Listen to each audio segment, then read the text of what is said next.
I know. I've written it on there, yeah. Oh, is it? Oh, I tell you what you are. I tell you, you're your own wizard, the wizard of loneliness.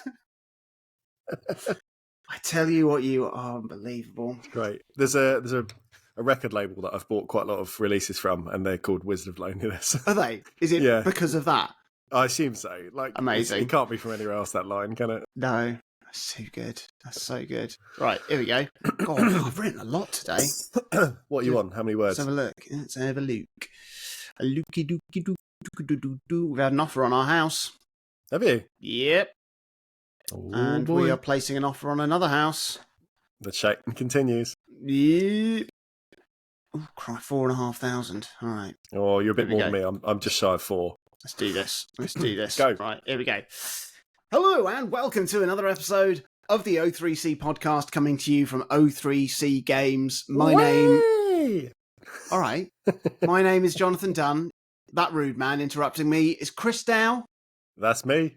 Yeah, and we are going around the world in 80 games. Yeah. It's just that Brooklyn. Is it? No, what is it? What's that? You are Boston. Yeah. It's that Boston accent. Go to Boston. Marky Mark. Good morrow, fellow gamers. If you like discussions about games, which I'm sure you do if you're listening to this podcast, then please head over and join us in the O3C Discord. You can find the join link on our website, o3c.games. Whilst you're there, check out some of the other stuff on the website, like our videos and articles, and if you're so inclined, check out the support page. Here you can send us a financial donation via PayPal, pledge a regular donation to our Patreon, or just find quick, easy links to share the podcast on your social media platforms. Any or all of those things really go a long way to help keep the show going, and we'd be hugely appreciative of any or said all of those above things being done by you, for us. Why not? Hello and welcome to April. It's April the 1st. Yes. It is April the 1st. We are two fools, both pushing 40. But this is not an April Fool's Day episode like we did a few years ago. Still continues to amuse me, that one. If anyone listening hasn't heard that, check it out on our website or scroll back far enough on your podcast feed because it's very, very silly. Instead, this month, we are heading to a brand new destination to explore their gaming history, their development and output, and that place is New Zealand. New Zealand. Heck of a lot of air miles racked up with this one, and I can't wait to just get right up to my Kiwis in it. But first, me and you, Chris, we have a month's worth of gaming activity to catch up with. Shall we start with the headlines? Yeah, let's start with the little wee ones. The little wee ones. Do you want to go first, or shall I? Yeah. All right. I thought I'd list a few games that I've emulated this last month. Ooh. Oh, got hair in my mouth as well. Yeah. I'm not surprised. You are 90% hair. I'm a hairy man. I have played Enchanted Arms, which was From Software's oft-forgotten RPG with grid-based combat that was on the Xbox 360. So I'm playing that via emulation. Xbox 360 stuff doesn't always run great on the Steam Deck and anywhere, to be honest. It's still kind of an emulator in its infancy. But this does run pretty much perfectly. Yeah. Having a nice time. I've played a decent chunk of a game called Magus, which was an Atlas-published action RPG that everyone hated on launch for the PS3. Again, emulated. And I've played a PlayStation 1 racing game called C3, Car Constructors Championship. And they're all good fun. Enchanted Arms is a reasonably vanilla RPG from the start of the 360's life, but it's kind of a standout because it fits so awkwardly alongside most of FromSoft's oeuvre, especially their modern stuff. It really does not fit that well alongside kind of, the Souls series and Armored Core and the other stuff they're kind of most famous for. But I quite enjoy it. I had it back when I had my 360. I never finished it completely. I've tried a couple times since, and at the moment I'm just picking through a few battles here and there and making minor progress through the story, but that's fun. Magus on the PS3 was shot down when it came out for being shallow and clunky and pretty poorly written. And yeah, if I paid £40 for it then, I probably would have been a bit down on it as well. But for Zip, for no pounds, it's a knockabout third-person action game. It tries to move something like Diablo, say, into full 3D. You shoot a million copycat enemies, you upgrade your gear, you rinse and repeat. And it's mindless, runs well, decent time. Of the 3 games, though, C3, the racing game, is the real treat here, for me at least. Of course it is. It's a racing game that feels a bit like Sega Rally in its slidey handling. It's got a much more analog approach than that game, though, seeing as accelerate and brake are mapped to up and down on the right analog stick, which is really odd. It feels like you're sort of controlling a remote control racing game or something like that, like a little RC car. For the first few races, I hated it, and I was fiddling around in the back end trying to map it to triggers instead to make it feel a bit more natural. But once I got used to it, it gives way more control than you're kind of used to. Yeah. And it lets you really kind of carefully feather the power around corners to pull off some really nice, satisfying drifts. So if you like rally games from that sort of era, if you like wobbly polygons, if you like warping textures and strange control schemes, all in on that one. It's mad, actually, because that's the first time I've actually heard of a control system for a racing game that isn't binary of start and stop. Yeah. I mean, there is, what's it called? Motor Storm, which was like a racing series on the PS3. It had a spin-off that was RC cars, and that was on the Vita, and that controlled in the same way with the I assume these sticks. are just cars that gave you a really bad attitude. Yes. Just really arsey. Yeah. Following on from last episode, I also finished Lumines and Rez's Retro Achievement sets 100%. Felt very good for doing so. Great time.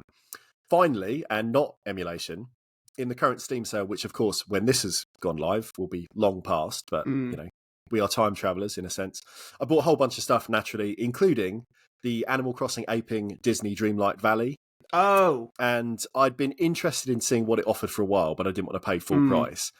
And despite it having some mobile-style premium content, which is never a great look for a paid game that also has a paid expansion, it's a really nice tick list experience. Yeah. Similar to kind of what I was enjoying in Farm Together when I was playing that last year. Bought it on Saturday. It's now Monday. I've somehow already played it for nearly 20 hours. So I'm really enjoying it. Yeah. I'm not a Disney person. I couldn't give two shits who was running about asking me to do tasks. But it doesn't have any of the kind of mobile timers for energy. There's no limit on what you can do. You can just carry on working, carry on harvesting stuff, carry on building stuff. So it's very hard to put down once you start. Yeah. And as long as you're not going to get swept up thinking, but I really need this Monsters Inc. armoire or something that costs an extra £1 or £2 of real money, there's a huge amount of game there if you just enjoy that kind of cozy, tick things off a list sort of experience. So I'll probably report back more in a month if I'm still playing, but nice. Having a nice time at the moment. It's on Apple Arcade. And it is. I don't know what the the freemium obviously there's no in-app purchases in Apple Arcade games. So hopefully there's a decent sort of balance where it's not just totally taken out a whole bunch of content, but I did look it up specifically for you for that reason. And everything I read said it controls well. It's basically the full game. It's the full paid expansion as well as included in it. The only thing you're not getting is kind of the few premium things that rotate round on the main console versions. And the thing is, I'm absolutely fine with that. Yeah. Because it's not in the game, and I'm not getting it. Yeah. And I think the only other thing people said was that if you ever did want to migrate to another console, every other machine has cloud saving. So in theory, you could play it on the Switch and then pick it up on the PC later and then the Xbox later. Right, yeah. With the Apple version, it's tied just to the Apple Arcade stuff, so Mac or iOS or whatever. But then I could play it on my Mac and then on my phone and then on my iPad and then on my Apple TV. And then... I would say it's definitely worth trying for nothing if you've already got a subscription. Yeah.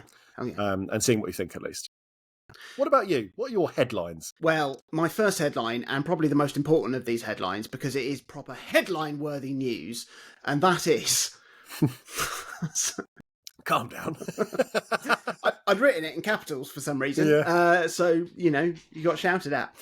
Lucas Pope's new game has landed on the Playdate. Oh, yeah. You got to sell me on this one. The creator of the extraordinary political puzzle solver Papers, Please and the beautifully atmospheric one-bit mystery story Return of the Obra Dinn has delivered a pint-sized experience that is such a wonderful fit for the plucky little yellow handheld.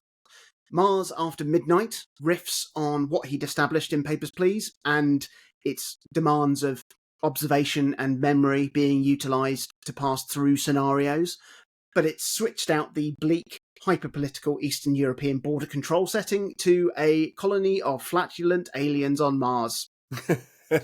Which is an improvement? It's different. Yeah. It's brilliant, it's addictive, it's funny, it's satisfying. The technological showcase it is for the system is actually quite understated because it's got so much going on in it, including amazingly detailed, procedurally generated character art. So every single every single Martian that you're letting into this facility that you're in control of is different every time. But they are like really detailed. They've got bags of personality. It's all presented so slickly and smoothly. It translates into what is a vital Playdate experience. It's a must buy. Yeah. You must buy it. I could do the old live purchase again. I might. It's $6 as well. It's not even like one of the pricier games on there. It's great. It's really fun. I feel like Panic must have subsidised it once he showed an interest, because it's like having a proper, big name rockstar developer, as it were, for a tiny indie handheld. Like Giles. And, like those sort of names are the ones you want. And Kita Takahashi, who did the Katamari stuff, and all these people that it's like they're established in some way. I think obviously the seasons don't seem to be running onwards. Maybe that will happen again in the future, but they haven't for some time. But if they're still kind of luring people in to say, like, do you want to make a game for the Playdate? And we'll kind of give you half of what you expected to earn up front or something. Yeah. That might be the way they're doing it. So, yeah, I will check it out. I will buy it. It's so good. I sat on the loo for an hour straight. Numb Legs is the best review for a portable game, isn't it? Yeah, definitely. Next headline. I finally finished the single-player campaign on Power Wash Simulator. Oh, wow. How many hours does that take? Oh, God knows, actually. Let me have a look. 10,000. Because some of the later maps start really taking time. It's not telling me on here. Why is it not telling me on here?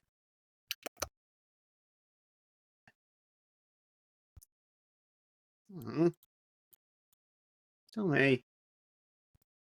Tell me. Why doesn't it tell me on here? Bastard. Tell me. Tell me. Hang on.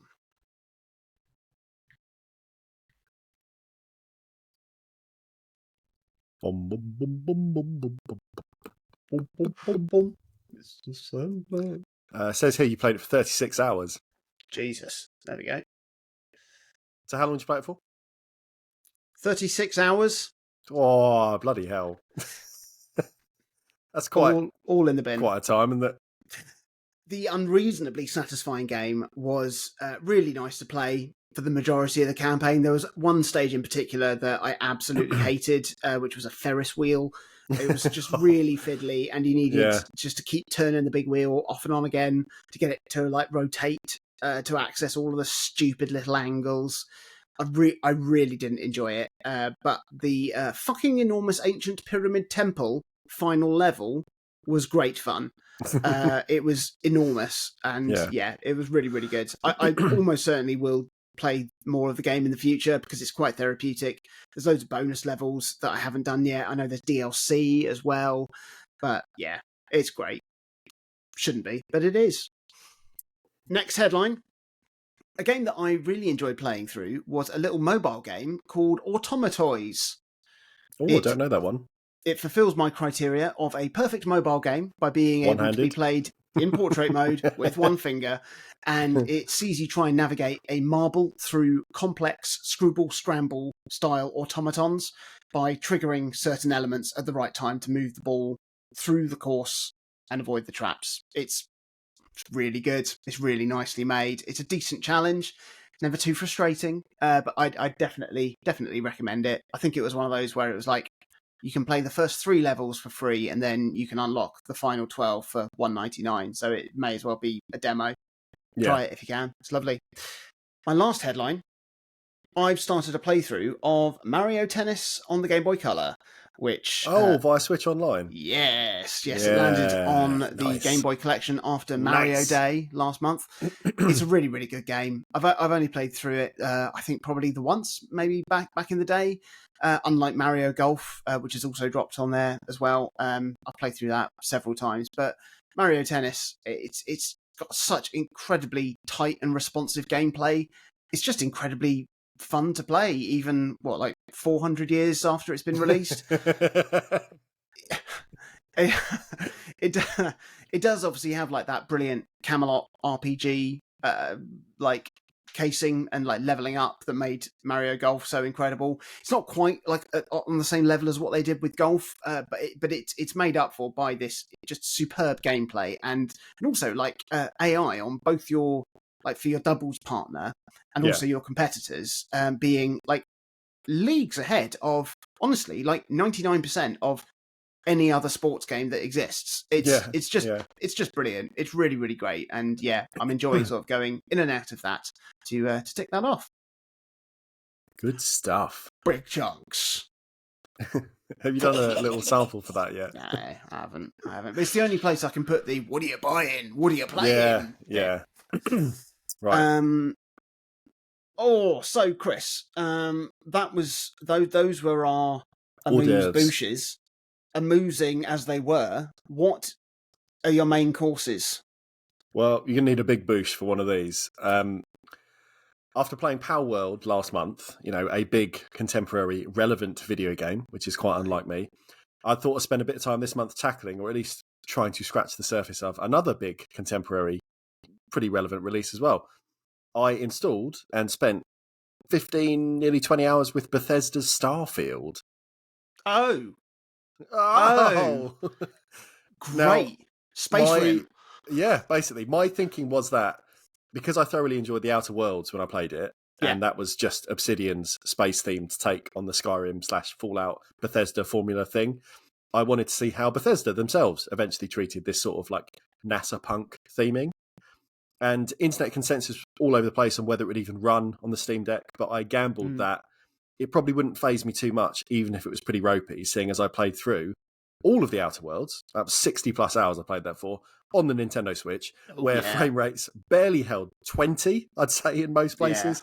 Yeah. And the resolution of the textures and the whole game itself was in the toilet. So I'm pretty happy to report that Starfield looks and runs pretty bloody well on the deck after a bit of tweaking. Like, it's not straight out the box. You do need to kind of dig in a little bit. You wouldn't be happy if it did run straight out of the box, would you? Exactly. That's half the fun. Oh, man, yeah. And whilst it's definitely not the optimal way to play this game, obviously, if you've got a massive rig, if you've got an Xbox Series, whatever, that's going to be better. But if the Steam Deck's what you've got, it's fine. It's fine. The game, then, I am really not sure how best to talk about this one because, one, I'm never that equipped to talk about this sort of game, but also it's really odd how it's been put together for a game of this size and from a studio this size. The core story is interesting, but it does become absurdly far-fetched about 15 minutes into play. That quick. So you start off, you're a space miner, you stumble upon a weird alien artifact rock thing.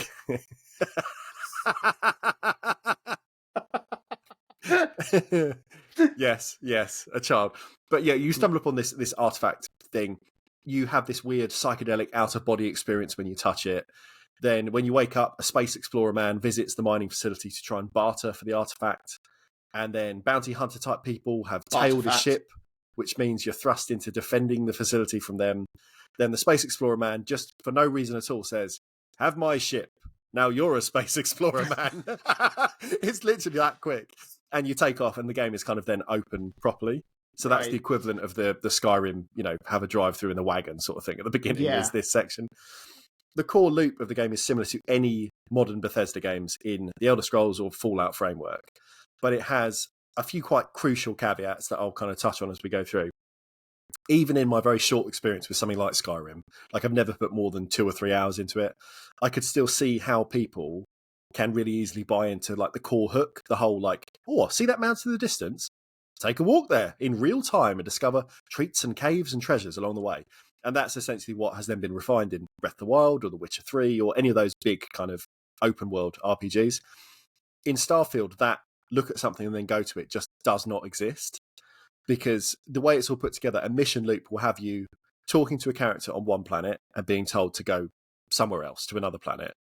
You then have to fast travel to your spaceship with a lengthy load time. You then fast travel into orbit with a lengthy load time. You then choose your destination from a star map and warp to a new planet's orbit with another lengthy load time. Because significantly, and this is really, really big, you cannot manually fly between planets like in something like No Man's Sky.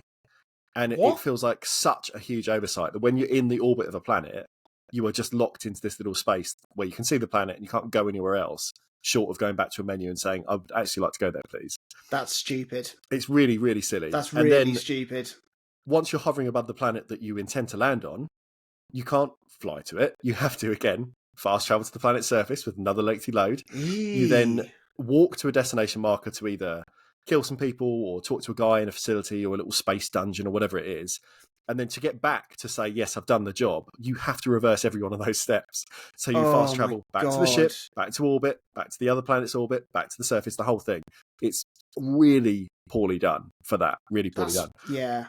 Like there's no organic traversal in it, really, outside of like walking around little spaces.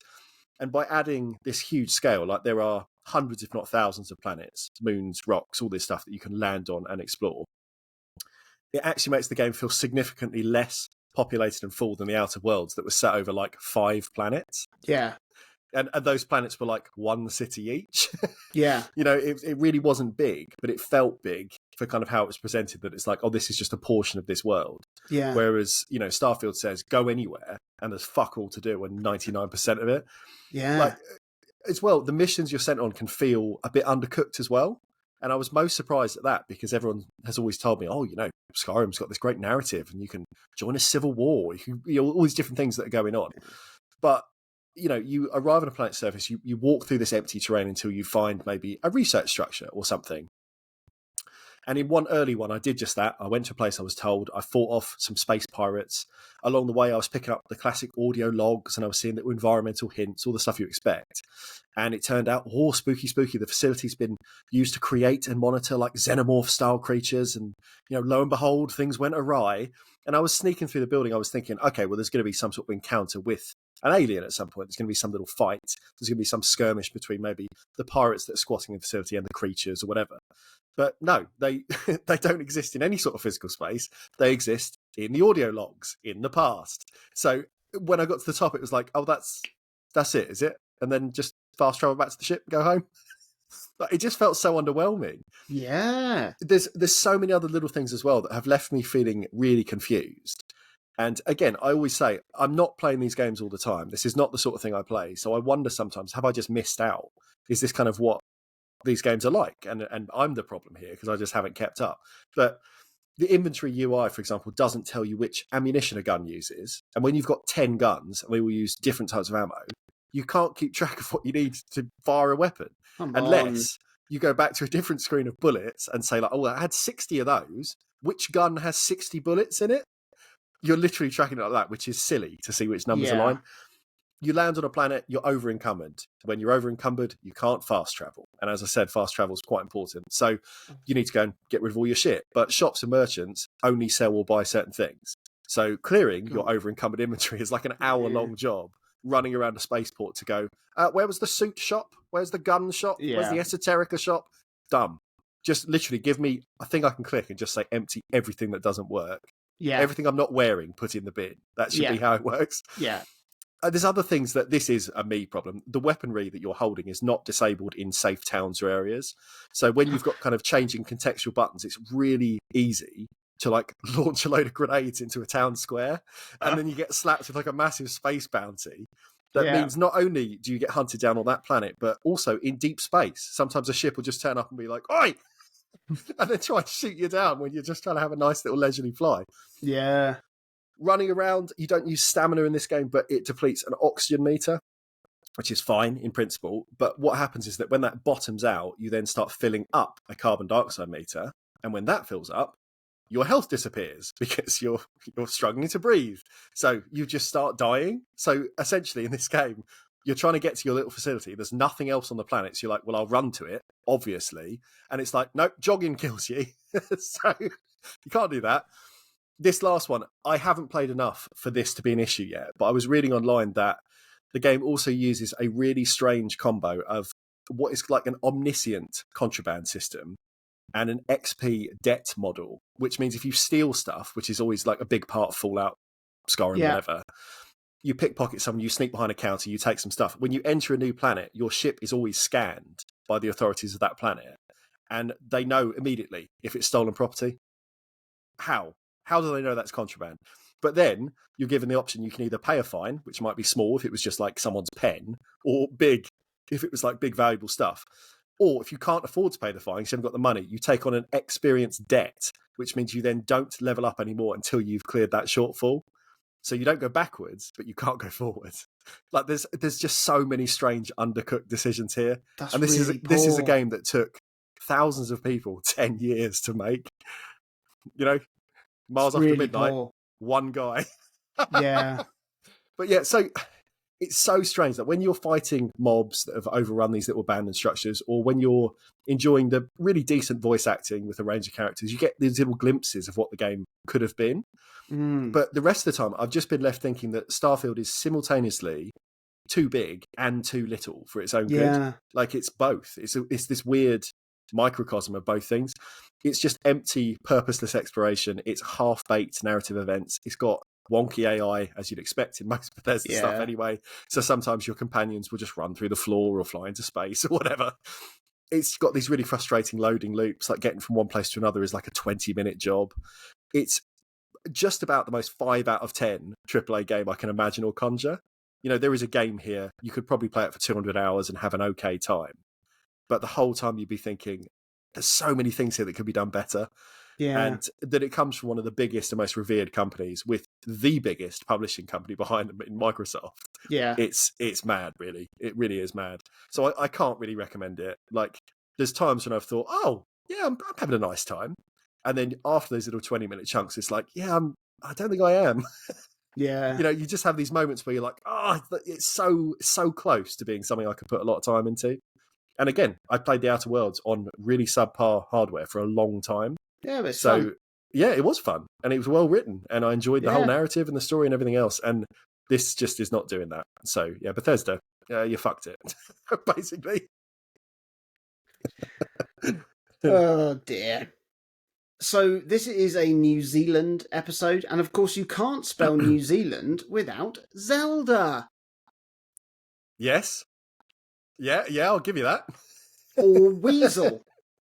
Is that true as well? No, only if you spell Weasel with a Z. But well, I do actually, so... yeah, because I'm cool. Weasel Extreme with an X. But I have been on a bit of a Zelda binge over this last month, spurred on by finishing my season as a guest on the brilliant Shatter the Wild Zelda podcast and our playthrough of A Link Between Worlds, which is such an incredible game. It was very ballsy of Nintendo to return to the beloved Link to the Past world with this sort of semi-sequel for the 3DS because, I mean, it's been a really long time since they've made a classic top-down Zelda game, and it's a huge gamble to deliberately welcome comparison to probably the most revered Zelda game of all time. It was a swing, but it was a big old hit. Yeah.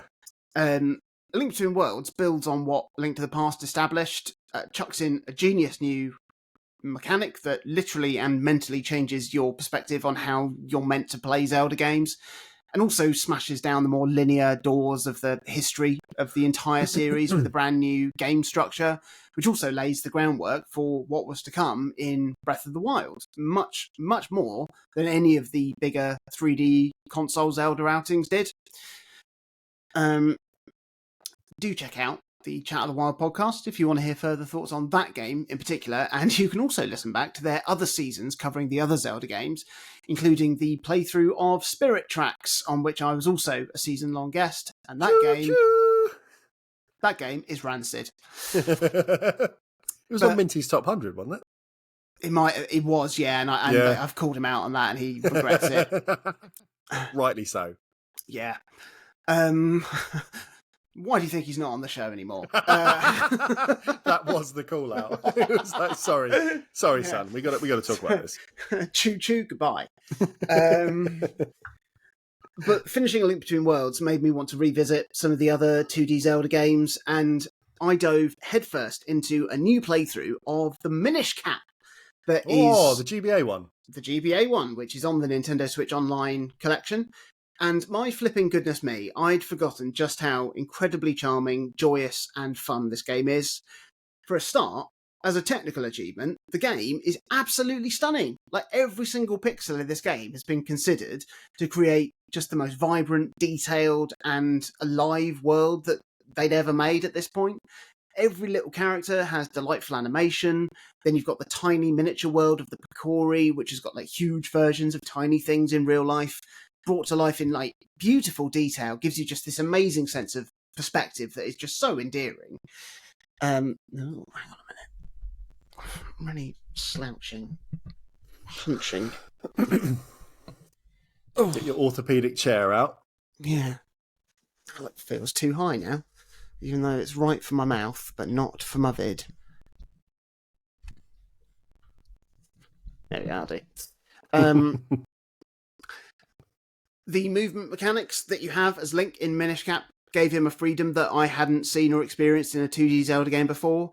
For a start, you can roll with a tap of the right shoulder button. That just immediately makes moving around more dynamic. It's such a simple thing, but just being able to do that just makes getting around just more interesting, more fun. And you can use it in combat as well to dodge, use the iframes to avoid obstacles and projectiles and stuff. And then you also get a bunch of combat mechanics, including, like the classic sword spin attack, but also that upgrades to allow bigger and longer spinning. You get like a roll and thrust attack. You get, you get an item called the Rock's Cape that allows you to jump and glide. And then you can get an attack that adds in like a drop plunge sword thing. And it's incredible how much stuff you can do with a still fairly limited amount of buttons. Like, it's mad that the GBA still only just had an A and B button. I mean, obviously, yeah, the shoulder buttons are a good addition, but like the lack of 4 face buttons does also kind of cause the only gripe that I have with this game, which is the fact that you have to switch items out all the time because you have to always have your sword assigned to one of the buttons, and then you need to switch your other item out constantly, which it's not as infuriating as it probably would be because everything else in the game is so fun and it's all just so much fun to play. And also, I'm kind of used to that being the setup for how you play a 2D Zelda game. Link's Awakening. Yeah, and Link to the Past basically does something fairly similar. I know it's got more buttons, but not. All the Oracle games, both the Oracle games, But Minish Cap is so good. Dungeons are brilliant. The items are great. The sense of scale and puzzle solving are just ingenious. I haven't even mentioned my favourite mechanic in the game, which is the Kinstones mechanic.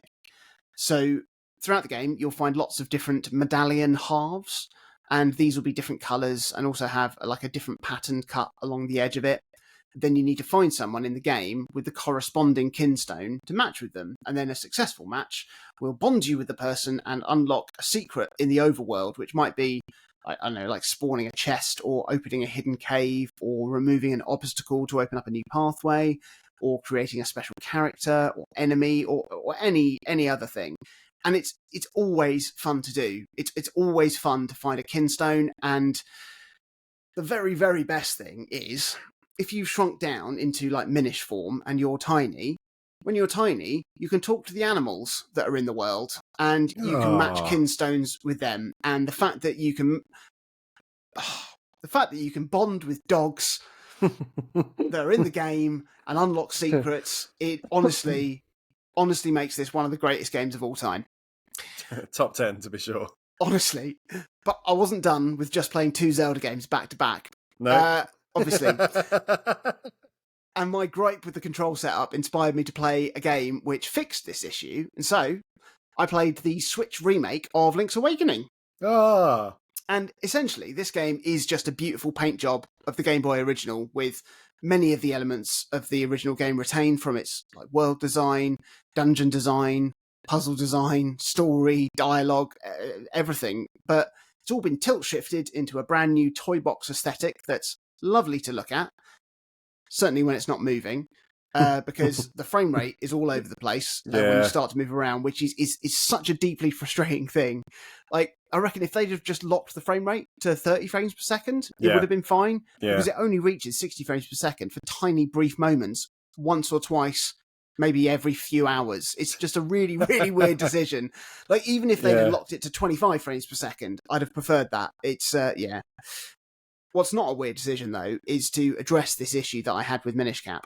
And that is to properly utilise all the buttons on the Switch console, which is such a delight. So, in the Link's Awakening remake, previous items that needed to be assigned, like the power bracelet, which you use to lift things up, or the Pegasus boots that you use for running, your sword, your shield, all of those either have their own buttons or just become default abilities, which means you can use your 2 item slots for useful things like bombs, or your boomerang, or your hook shot, or your rock's feather to jump around. And it just means that the game is so much smoother to play because you're not going in and out of menus every 10 seconds. And it's a decision that makes me want a remake of Minish Cap in this style so much, because it would look even more adorable in this art style. Dogs. And I mean, tilt shift dogs. Tilt shift my dog, for goodness sake. How many times? I mean, perhaps we will get something like that on the Switch 2 when the frame rate won't be as inconsistent as my aging bowel. But at its core, the game holds up unbelievably well, Link's Awakening. It's over 30 years old now, and the game design is still just amazing.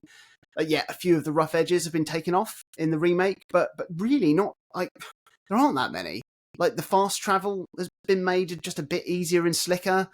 Autosave is a nice function. Some additional features in the game add a little bit more to do and make things a bit more streamlined. But honestly, this game is such a colossal achievement. I'm so glad it holds up so well. I did decide to stop there with my 2D Zelda binging. I did make a little start on a replay through of A Link to the Past, but I maybe should have done that before I did the Link's Awakening remake, because like going back to the constant menu management of that game was a bit jarring. But it's nice to see Link with pink hair in that game. I may well return to it next time I get a 2D Zelda itch to scratch. So there we go, 2D Zelda games. All of them, lots of them. I think, honestly though, I think I've had a bit of a rethink of how I would rank them in my list, and Minish Cap isn't actually on my list, and Did it not that make makes it? me no, because I hadn't really played it. Like I think I've played it probably twice through in the time since I first played it, and I think I'd only played it the once when I did my list. And yeah, it absolutely deserves a place on there, high up too. Honestly, like, yeah, we still need to decide when we're doing our reorganise, re-rank episode to kind of update us for the last year or two. Not now. So, because it's a lot of effort, but we should at some point. Maybe we do it at the end of the year. Yeah, maybe we can look at when did we first put out an episode. It'd been an anniversary thing. Maybe we look at kind of whenever that was. One of those things. Yeah. One of those things. Yeah. What other big chunks have you done? Another big chunk. This is a game I've played quite a lot of. I don't know how I came across it. I think it just must have appeared in my recommended list on Steam or something, but I'm glad it did. It's a game called Sociable Soccer, and it's a proper arcadey football game, and it's from the original developer of the classic Sensible Soccer from the Amiga 16-bit machines at the Mega Drive, and it's really good. It's really good. It is a simple 3-button football game.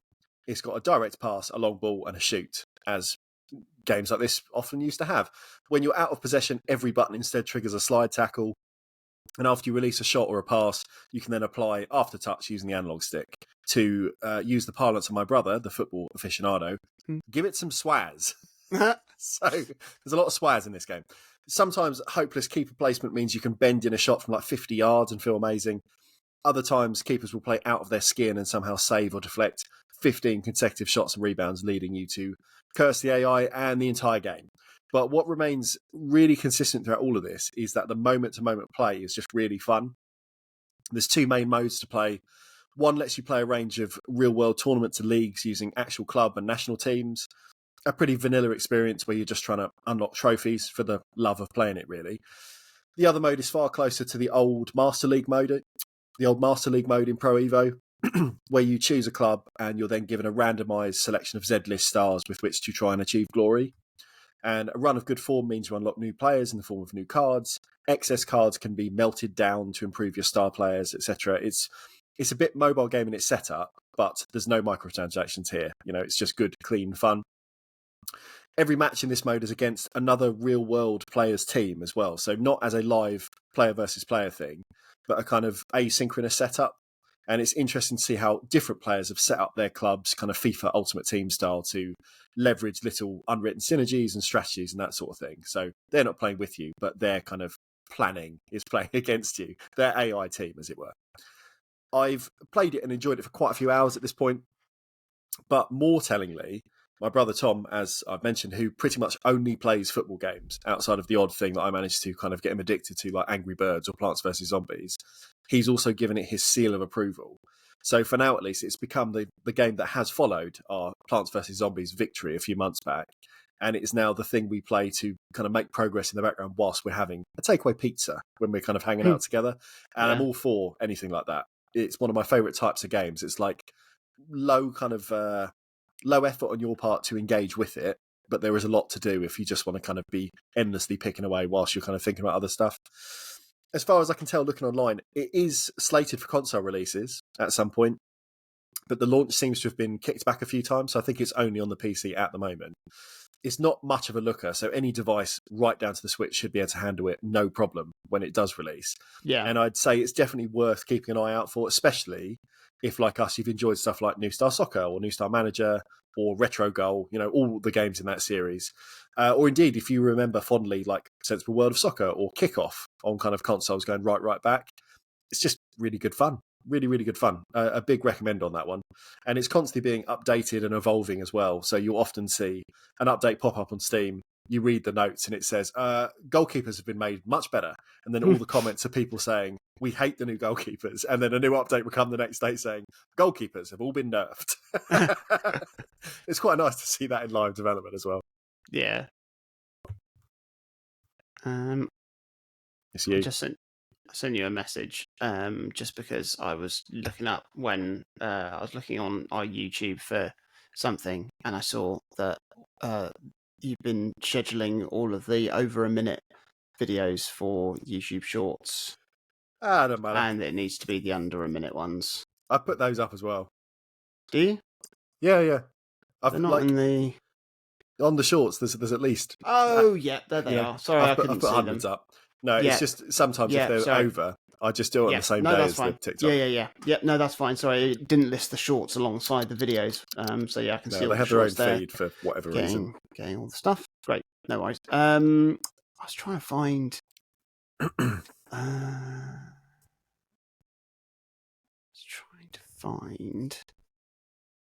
when we did... the finale, that's it. There it is. When was that? 10th of September 2023. I can't... No, that's not right. That's not true. That's not true. We've done multiple seasons since then. Yeah. Is that when you made it public on YouTube? Because it was just on Patreon, wasn't it, before then? Yeah. We'll work it out. Yeah, anyway, fine. Right. What else you played? Give us another big chunk. Well, last month, and apparently this month as well, Chris turned in just one of the biggest shocks this podcast has ever seen, with a proper finger on the pulse of the current gaming scene, reporting on Power World. I mean, to be fair, neither of us are ever really properly up to date with gaming trends or the zeitgeist. But this month, I have been playing a huge amount of the current gaming mega popular super hit, Balatro. Oh, you got to sell me on this one, because I think I could enjoy it. You will enjoy it, because I defy anyone not to enjoy it, because it's so enjoyable. Well, there you go. So for those of you who don't know about this game, Balatro is a new roguelike game based around the very straightforward mechanics of a game of poker. You get dealt a selection of cards, and you need to pick the highest scoring hand you can to hit the score target of each round to move to the next one. Value of the cards will score chips, and then a multiplier will be applied depending on what type of hand you've played, with things like, flushes and straights scoring more than pairs and two pairs, and then full houses, four of a kind, straight flushes, royal flushes, that sort of thing, having higher multipliers. You'll have a certain amount of hands to do this in, and you'll also have a certain amount of discards that you can use to get rid of your cards you don't want and pick some fresh ones to, try and build the hand that you want. So far, so much like poker. But then, between rounds, you get to visit a shop to buy new cards.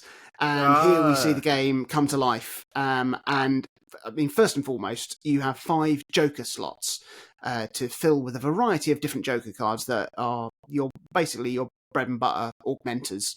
And these range from everything from like increasing your multiplier for playing cards of a certain value or a certain type or a certain suit, additional chips being awarded for playing certain hands or certain cards, Jokers that help accrue more money so that you can spend more money in the shop, and then even more extreme and weird Jokers with more, just complex conditions that work in tandem with other Jokers, and it just allows you to start to construct potentially just incredibly powerful builds that work for how you want to play the game, taking you from playing hands worth a couple of 100 points to millions over the course of several rounds.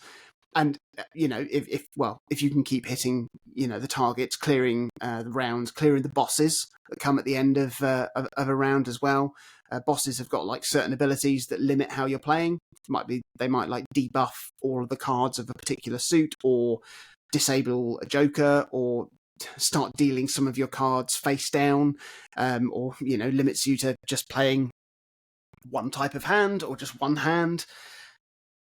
Then on top of that, all of that, you get planet cards to increase the base value of certain hand types. You get tarot cards that can enhance the cards in your deck, giving them special abilities to make them worth more chips or increase multipliers or give more money or trigger all kinds of other abilities if they're played or if they're discarded, or if you hold them in your hand. Then you can also buy vouchers which apply abilities to your whole run. Then you've got different starter decks that you can choose from that come with certain starting abilities, and your overall aim is to clear a run of like 10 rounds, and a round is like a small blind, a big blind, and a boss blind. And you clear 8 rounds with one deck. That's your run beaten. But then you can also at that point decide to keep going, face an endless mode, see how high you can get, with the rounds anti-upping the target scores exponentially. As with a lot of roguelikes, it sounds like there's a huge amount going on in Balatro, and there is, which is why the game is so deep and fun to keep playing for so many dozens of hours. But there's never been a point where I felt overwhelmed by all of the mechanics because of a few things. Just how simple the core design of the game is. Just play a poker hand. Like, you don't even need to know your poker hands, because you can just press a button and it will show you the poker hands and, rank them and how good they are. Yeah. You build your Jokers up one at a time to help your style of play. After, after you start doing a few runs, you start to become more familiar with various cards that could turn up. You start to target them in your mind, and you're building the complexity one bit at a time. So it's never all of this stuff at once. And crucially, at all times, there's always little pop-up boxes telling you what everything does. You don't even need to retain basically any information, even down to like the different specific card enhancers. You don't need to worry about what a foil card does, or a glass card, or a polychrome card, or a stone card, or a lucky card, or what like a blue or gold or red or purple seal on the cards mean, because there's always the information available to you. It's wonderfully comforting. And there's obviously shit tons of stuff to unlock in Balatro. Hundreds of different Jokers that can become added into your game, and you can see their unlock conditions in the game that almost work as achievements. as something you can target to do on your next run. They probably do work as achievements if you're not playing the game on Switch, which I'm not actually. I'm playing it on Steam because. But I turned off notifications on Steam, so I don't know if I'm getting achievements or not, because otherwise I worry I'll just get obsessed. Yeah. But also, unfortunately for my productivity, the game also runs on Mac through Steam, so I can have a game going all the time when I'm working, and then keep playing when I'm on the sofa in the evening. It's horrifically dangerous because it is so incredibly addictive. And also because it's not an action game like pretty much every other roguelike I've played. It doesn't demand my full attention at any time because I can allow myself to be distracted and not get killed. But also, it can totally absorb my full focus and attention too. It's ridiculous how simple and just... what's the word I'm looking for? It's amazing how simple and accessible this game is. Yeah. If you're not a fan of roguelikes, you will like this game. Like, I can't think of a type of gamer that wouldn't enjoy this, apart from somebody that goes, I don't like things that are good. They are out there. They are out there. They are out there. And today, at point of recording, they just announced that it's sold 1 million copies. And fair play. I mean, it's not cheap as chips. It's 10, 15 quid, something like that. It's worth every single penny of that, and it is available on everything. But clearly, so many people are playing it and enjoying it and loving it, and it's just brilliant. It's great fun. I can't recommend it highly enough. If you like, what was I going to say? Games. If you like games, if you like roguelikes, if you don't like roguelikes, if you don't like games, you'll like this game. Still give it a go. It's brilliant. It's easily my game of the year so far. Easily. Yeah. Wow. There we go. Wow. Is that it for Big Chunks? Yeah. Just put him out of his misery. Around the world, games. New Zealand. Hey, New Zealand. I know, right? I know. Who'd have thought? Do you know what? It's mad, and this is definitely a zeitgeist thing, but today I read an article that in New Zealand they are issuing a whole range of special postage stamps celebrating the gaming history of New Zealand. Oh, wow. I should have just looked at that. Would have saved me doing ridiculous? My research. I mean, it's mad. I've never seen that done in any country. So certainly how mad is it? On the day that we're recording this episode. On the day that we're recording it from a country that is seriously not known for video game development. No. It's more well known for, well, I could tell you. Do you want to know some facts about New Zealand? Go on, lay it on us. Population, just over 5 million. Capital city of Wellington. Yes. Classic fact about New Zealand is that there are about 10 times more sheep living there than people, which is understandable because the sheep don't have to pay to live there. Yeah. Which also proves that sheep are smarter than snakes because there are no snakes in New Zealand at all. I like that. I'm not a fan of snakes. No, not many people are. Another fact is that the steepest residential street in the world is in New Zealand, which is a slope of 19 degrees, which is horrible to consider. Christ, yeah. Here's a good one. For a short period of time, the New Zealand badminton team were known as the Blackcocks. It's true. It's true. It was done as a marketing ploy. Only lasted for about a year. Yeah. And of course, the in the culinary world, it can only be known as a beef Wellington if it is from the Wellington region of New Zealand. Otherwise, it should technically be known as a sparkling steak bake. I had a steak bake for breakfast. That doesn't surprise. I knew a Greg's base joke would go down well. Yeah, love it. I had to go to an eye appointment because when I had my optician's thing for these glasses, they said, one of your optic nerves is the wrong size. So I had to go and have that checked. But they said it was fine, and some people just have optic nerves that are different sizes. So it's okay, presumably. And I treated myself to a vegan steak bake as a treat. Love it. Tell me about the gaming history of New Zealand, Chris. Well, If you want the abridged version, go and buy the stamps. If not, I will do my best to sum up some of it here. New Zealand has been an interesting country to research because in terms of games, the pool of notable titles is quite a lot smaller than some of the other locations that we visited recently. Yet, surprisingly, I knew way more of them by name and often by having actually played them than any other country so far. So if we start with one of the biggest names, Pickpock, which were formerly known as Sidhe, have been running out of Wellington, New Zealand since the mid-90s. In that time, they've released a huge range of games based on their own intellectual property, as well as plenty of licensed IP on consoles, handhelds, mobile, the full works. They made things like Flick Kick Football, they made Into the Dead, they made Monsters Ate My Condo, 3 classic iOS and Android franchises. They're all from Pickpock. And going a bit further back, they were also responsible, for better or worse, for the Jackass tie-in game on the PS2 and PSP. Brilliant. This is not amazing. The Speed Racer tie-in game for the Wii and PS2, which was pretty good. DreamWorks Madagascar Kart, not played. And a whole bunch of officially licensed rugby titles, because New Zealand like rugby. Oh, yeah. So there you go. There's a few more of their titles worth mentioning too, but I'm going to save them for a little bit later on, because I'm going to give you a bit of a deep dive into some Pickpock goodness. Designer Dean Hall, most famous these days for the mod that became its own standalone game, DayZ, started his career at Pickpock's Forebear City as well before going solo. It's not a game I've played, but I think it's pretty notable in that without it, I don't believe the Battle Royale genre would have existed at all as we know it today, because a lot of the gameplay that's come to define the core of PlayerUnknown Battlegrounds and then was stolen for Fortnite, arguably comes from the groundwork that was laid down in DayZ. Hundreds of people on one map surviving, killing each other, looting goods, getting better weapons. It's the same thing.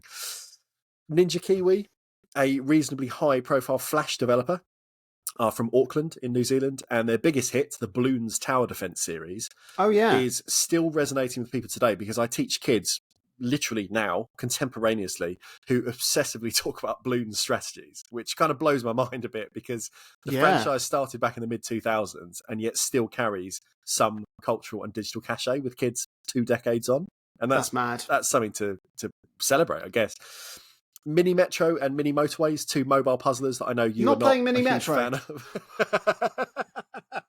I know you weren't a huge fan, but they caused a reasonable stir on iOS, and they were both New Zealand developed. A game called Reverie, which I first played on the Vita, it's a bit Earthbound, it's a bit top-down Zelda, but it's definitely worth a look if you like kind of cutesy action-adventure games, and naturally, comes from New Zealand. More recently as well, a Medieval, a kind of spiritual sequel to the sorcery-based Doom like Hexen, or Ashen, a sort of Dark Soulsy open-world game published by Annapurna. They're both from the land of the Kiwi as well. Now, as I've alluded to, my focus this month is on a game from Pickpock, but I understand that you submerged yourself in the murky depths for something a bit different. I did. By playing what? Dredge. Oh, tell us about Dredge. It's a game that I'd had my eye on for a little while. I was really, really pleased to get the opportunity to play it in this last month, and I've had a really, really good time with it. So what is Dredge? Dredge is a psychological, existential horror fishing game. Yes. You play as a washed-up castaway in a strange area of semi-populated islands with no memory of your past or present, and you pledge your future to the mayor who saved your life and gave you the capacity to earn your right to live there by becoming a fisherman. And you meet a whole host of strange, sallow-skinned, haunted-eyed inhabitants of the various islands talking about just various horrors and side quests. And you take your boat out every day to fish, always a fun mechanic. You find little fishing spots, you trawl in your catch before fitting it into your inventory, Resident Evil 4 style. Oh, I'm going to buy it now. Honestly, it's where the real game is. All the different fish in the game, they're all different shapes and sizes too. So it's always fun to see how you can fit everything you catch into your hold. It's also like when your boat takes damage, you'll basically lose a square of inventory randomly from like somewhere, and then that will change the way the shape of things that you have to fit in and stuff like that. And it's just, it has no right to be as fun as it is doing that, but it is. All of the different fish, You also find salvage to dredge up from the depths, like driftwood and machine parts and various treasures to sell. And you can sell your fish, you can trade in your goods, and you can upgrade your boat and fishing gear to be able to withstand the harsh conditions of the waters that you'll find as you start to venture out into the wider ocean. I'd say Dredge is a narrative game more than it is a fishing game. Yeah. But then the fishing mechanics and the upgrade mechanics and the inventory mechanics, they're all just really, really good fun and really addictive. But this is a game that places atmosphere as like the sort of the prime component to the player experience. It does this in many, many ways. Firstly, the writing and visual design of the characters and the lands you discover, they're just brilliantly grotesque and spooky. It's obviously taking a lot of leaves out of H.P. Lovecraft's book for the ungodly, fishy weirdness of it all. And it couples this with just some of the best and most evocative sound design I've heard in a game in a long time. It's one of the rare games that I've played on the Switch with headphones in, because it creates such an immersive experience when you're channeled in to all the sounds of this strange world. And then when night falls in the game and you start to witness the horrors that you've only heard whispers of, it's genuinely scary. And what is an H.P. Lovecraft-inspired game without a sanity system? Oh, naturally. Naturally. It's got a fantastic sanity system. It's one of the best I've seen in a game, certainly since Eternal Darkness basically came up with the idea. So you have a sanity meter that will start to be compromised the more you're exposed to the darkness of the night or seeing weird stuff, or the longer you go without sleep. And you'll start to manifest dangerous hallucinations that can cause you to damage your boat by running aground on phantom rocks or being chased by ghostly leviathans. And like these sort of gimmicks, they're always woven in quite organically. It's not like, I'm fine, I'm mad. It's just like something will happen and you go, is that real? I don't know. And then you never, like all of these like aberrations, they're all like peppered throughout the game at all instances, like whether or not it's a shipwrecked sailor gone mad who's filling your head with tall tales, or the literally like dimensionally warped fish that you'll sometimes catch, that are both fascinating and stomach churning. And like, no matter how much you upgrade your boat, how much light you can shine in the darkness, how fast you can move, you never feel safe. There are 5 main archipelagos that you can explore, with many extra pieces of land strewn in the sea between them all. They all have their own type of atmosphere as well, whether or not it's like the tornado-infested rocks of Gale Cliffs, where at any point the wind can start to carry your boat dangerously close to the rocks. Or you've got like the winding poisonous mangrove maze of the Twisted Strand, or the ancient ruins poking their heads out of the boiling volcanic waters in the Devil's Spine. They're all home to just an amazing amount of unique creatures, and they all require sort of various different upgrades and approaches to be able to navigate them without succumbing to the depths. There is, like, say it's a narrative game, because I mean there is a story. There's a sort of a story going through the game. It's based around one central quest of having to retrieve a certain sunken treasure from each of these main archipelagos. But like, the real story is just exploring this world and its lore and talking with these people and just doing these side quests and filling in these bits and discovering all of the secrets and the horrors. The actual main game, as it were, was quite a bit shorter than I was expecting. I rolled the credits after a dozen or so hours, but there's still so many side quests I need to complete. There's close to, I think there's about 100 different fish to catch in the game. There's also crabs that you can catch with using crab pots. And then all of those fish have these grotesque, aberrated forms of them as well. So there's like double that amount of everything. And each of these as well, like you can catch in trophy variants as well. If you get one that's, big old big boys. There's also DLC with like a new area to explore. There's plenty of scope to keep expanding the game with new areas and new content. Just keep adding it to the ocean. Just keep making it bigger. It's a really, really good game. Like, if the atmosphere and story wasn't as compelling as it is, it wouldn't necessarily go down as like an all-time classic fishing game. But that gameplay is still really, really good and fun and addictive. But like, I think it's one of the risks you get when you make a game that's quite open, that kind of just lets you do what you want. Like, I feel like the balance wasn't quite there between like the two different games it's juggling, like the fishing and the narrative stuff. I found like myself having pretty much upgraded my boat and my reels and unlocking loads of stuff before I felt like I'd explored that much. But that's very probably a me problem because I just approached the game in this way, and other people might not have done, and other people might have been a bit more gung ho, charging off into the night, and not batting an eyelid at all of the monster infested waters. But then, I was a little bit more cautious, and I was staying back. And yeah, that is the risk of making a game like this. If you take the reins off, obviously people can go in any direction they choose, which can be very, very liberating.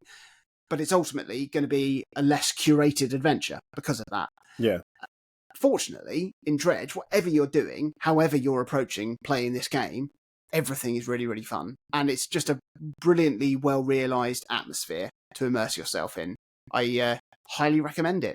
I played it on the Switch. Holds up really, really well. The art style is gorgeous, and it performs really smoothly on the Switch for it's not hitting 60 frames per second, but it's locked at 30, I think.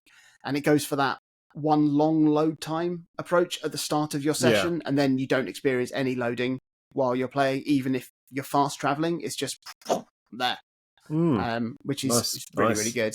Nice. Yeah, it's a good game. It's a really atmospheric time. Recommend. Wow. New Zealand.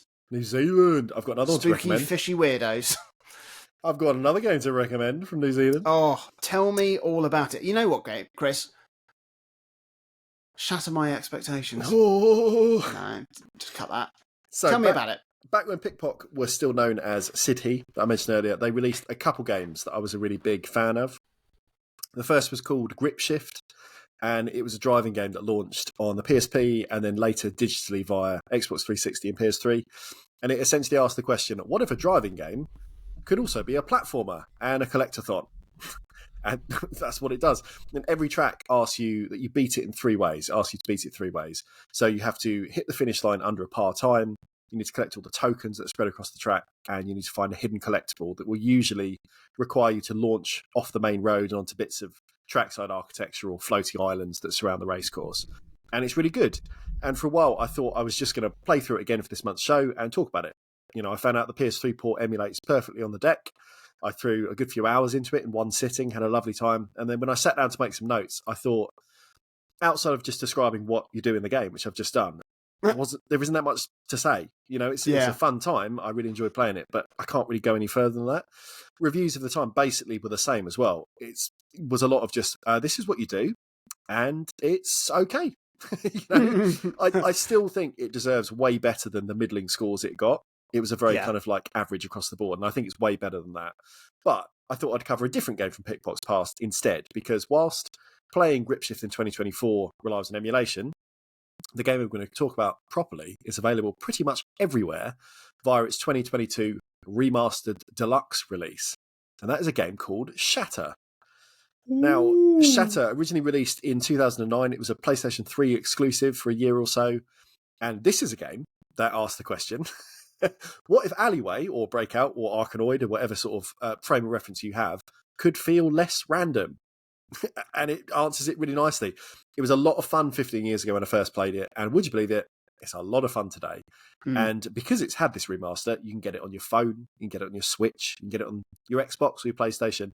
And naturally, as the way I've been playing it, you can get it on Steam for your personal computer or handheld gaming device. Now, when you start Shatter, it just looks like a Breakout game, but with a retro wave or futurist aesthetic. But you very quickly realise that a lot has been done to the core of it to make it all about player agency instead of exploiting kind of wonky physics. That is what Breakout normally is.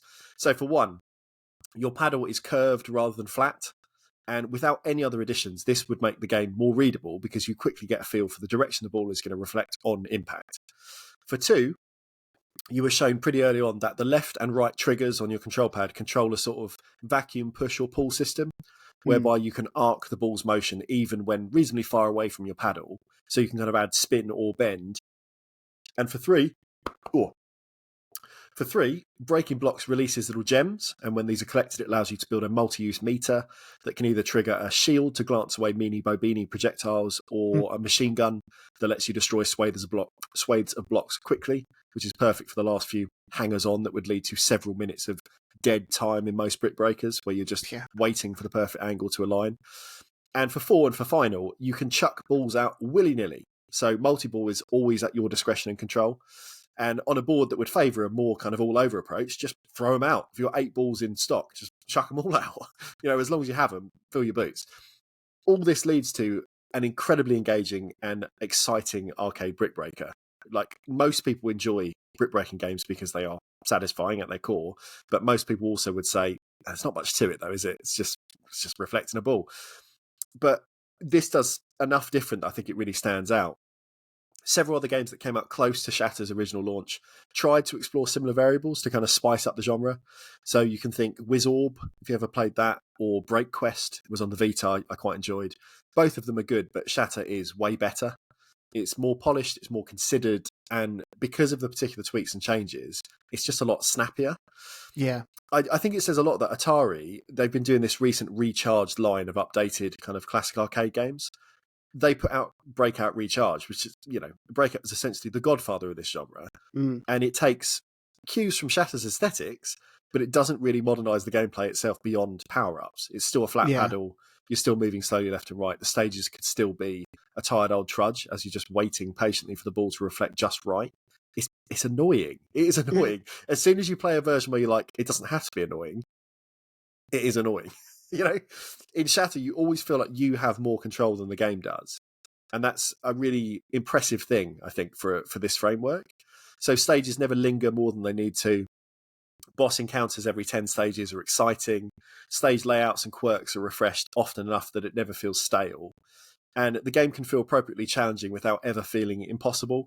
So you can get through it at a clip if you're just playing to beat the game, and you'll have a lovely time.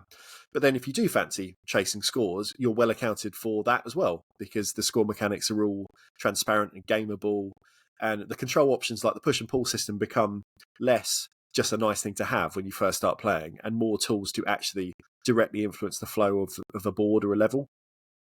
I really, really like this game. I think it's fantastic that it was resurrected for the modern re-release. And outside of upping the resolution and affording support for like super high refresh rates if your PC supports it, Shatter Remastered Deluxe is essentially just Shatter but more widely accessible. Yeah. And I really like that. I think that's the sort of time, like, as an example, I've literally just said, Grip Shift is not accessible anymore. There's no reason why that couldn't be tarted up and sold for $5 on Steam or on the Switch or whatever. It's a decent game. And I think more developers, if they lean back into their own catalogues and think about, Castle Crashers got remastered not that long ago just to make it accessible again. Scott Pilgrim got relicensed and is now available again. These are all games from that era, I think, because they launched primarily for digital devices, will just be gone unless people kind of put in a bit of time and marketing to kind of get it available again. So yeah, I think it's good. And the fact that more people than ever can give this one a go means I think that, the Brick Breaker will live on, because this is probably one of the best examples of what you can do with the formula. So yeah, Pickpot, Sid He, whoever you're calling him at the time, another New Zealand triumph to round out this episode. Really enjoyed Shatter. Been playing it. I played it on iPhone because it's on. I'm not even going to put this on the episode. I can't be bothered. But it is really good, and we should do co-op on it because I think that'd be really fun. Yeah, you've got it on Steam now as well, don't you? Yeah, we'll do that one night. I really want to get. I don't know how you pronounce it. It's not Pong 2. It's Comp 2. Oh yeah. Is it every letter really one forward in the alphabet? No. What's it called? Comp. I did QOMP. There was a game they released. There's a Comp 1. Yeah. Which is Yeah. Yeah, they're really marketing Comp 2 as a sequel to Pong, which is odd. Odd because it is a sequel to a game, and it's the way the marketing for it is really, really cool. Like the way they sort of like go from a Pong game and out into this, and it's quite cool. But it's meant to be really, really good. So there we go. That's New Zealand in a nutshell. Oh yeah. Where are we going next, Chris? We are going to take another long old trip. Although, in my mind, I'm thinking long old trip from here in the UK. Yeah. But from New Zealand, maybe not quite as far. We're going to South America. We're going to check out the games of Brasilia. We're going to Brazil. Ooh, fantastic. I don't know why I did that. Ooh, fantastic. Because the way I said Brasilia was kind of like Fusili. It was, yeah. Brazil.